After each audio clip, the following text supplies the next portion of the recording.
Bonjour, bonjour, je reviens vers vous aujourd'hui pour le petit message de ce samedi. Alors, bah, comme d'habitude, j'utilise toujours les messages de l'oracle des anges parce que je trouve que vu le confinement, vu ce qu'on vit actuellement, c'est toujours intéressant d'avoir des petits messages. Alors, au niveau de la coupe, nous avons compassion et foi. Alors, compassion, c'est quand tu fais preuve d'une véritable compassion envers toi-même, l'univers te répondra automatiquement en te comblant de joie et de chance. Bon, c'est sûr que là, vu la période qu'on vit, c'est peut-être pas évident à comprendre parce qu'on subit plutôt la situation. On est un peu perdu parce qu'on se retrouve isolé et on s'aperçoit quelque part d'une sorte de vide de notre vie. Quand je dis vide, vide, vide au niveau de l'intensité ou de la trame, hein, parce que la vie, elle est très remplie. Je pense que vous tomberez d'accord avec moi. On est toujours en train de courir, ou après le boulot, ou après les enfants, ou après l'argent. On court, on court, on court. Et finalement, ça devient presque vide de sens parce qu'on fait tout automatiquement. Et beh, là, on se retrouve, face à un stop qui nous est imposé et on se retrouve un peu chez nous, et là, il y a beaucoup de gens avec qui je suis en relation qui me disent qu'ils ont perdu leurs repères. Bah, c'est sûr, toutes les données sont floutées, sont changées et donc c'est vrai qu'on se retrouve un peu, non seulement isolé physiquement, mais on se retrouve isolé avec nous-mêmes quelque part. Donc c'est vrai que, quand on nous parle de compassion envers nous-mêmes ou envers l'univers, c'est peut-être pas évident à comprendre. Pourtant, c'est quelque chose, en se retournant vers soi, on peut trouver cette joie et cette force en nous. En faisant abstraction de la situation, de toute façon, on est obligé de la subir et c'est comme si on nous demandait de revenir à nos vraies valeurs, en sachant que bon, de toute façon, c'est pas évident parce que pour les personnes qui sont mises en chômage technique, il y a des pertes financières, il y a beaucoup de choses qui ne vont pas être évidentes. Mais de toute façon, on peut se lamenter, c'est sûr que c'est une option, mais on peut rien y changer. Alors pour le moment, essayons de contrebalancer ce négatif, essayons d'y voir un minimum de positif. Et c'est là que la seconde carte prend tout son sens. Foi. Ne perds pas la foi.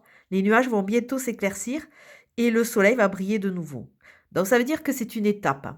C'est une étape à passer et c'est vrai que à un moment donné, il va y avoir une issue.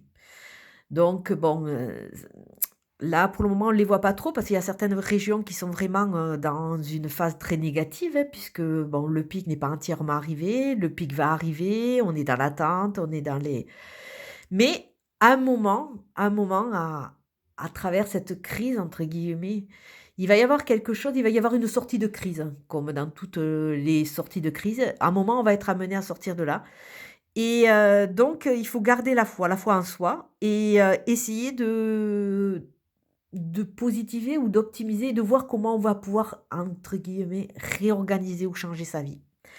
Et la carte du jour, c'est intégrité. Fais preuve de souplesse, mais sois surtout honnête avec toi-même. Assume tes croyances et tes valeurs, et les autres croiront en toi.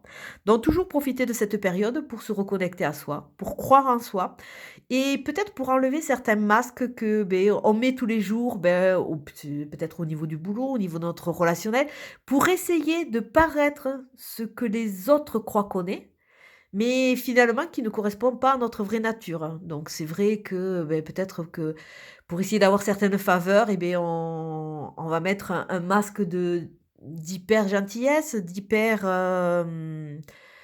comment dire? Au-delà de l'hyper gentillesse, on va faire peut-être un peu, j'ai pas trop le mot là, je vois pas. C'est comme si Heu, les autres nous voient, toujours bienveillants, toujours à dire oui et au bout d'un moment, ils nous pompent toujours nos énergies alors que de temps en temps, on a envie d'être non. De dire non, d'être non, oui, aussi, mais de dire non.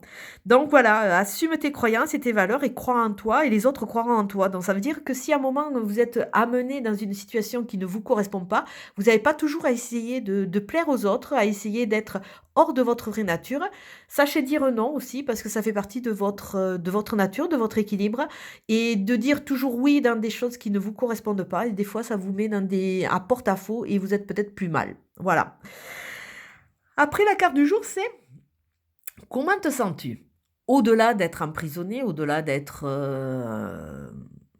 malheureux, au-delà de vos peurs, comment vous sentez-vous à l'intérieur de vous? Alors ça, c'est une étrange question et c'est vrai qu'il faut aller vraiment, il faut aller vraiment à l'intérieur et vu le contexte, c'est vrai que c'est une carte qui est pas facile à interpréter, mais bon, pour ceux à qui ça parle, essayez de rechercher. Donc je pense que je vais vous prévoir un petit live dimanche soir pour, essayer de parler, de travailler sur ces questions pour voir ce qu'on peut en sortir. Je vais vous souhaiter une très, très bonne journée et je vous dis à très bientôt. Au revoir.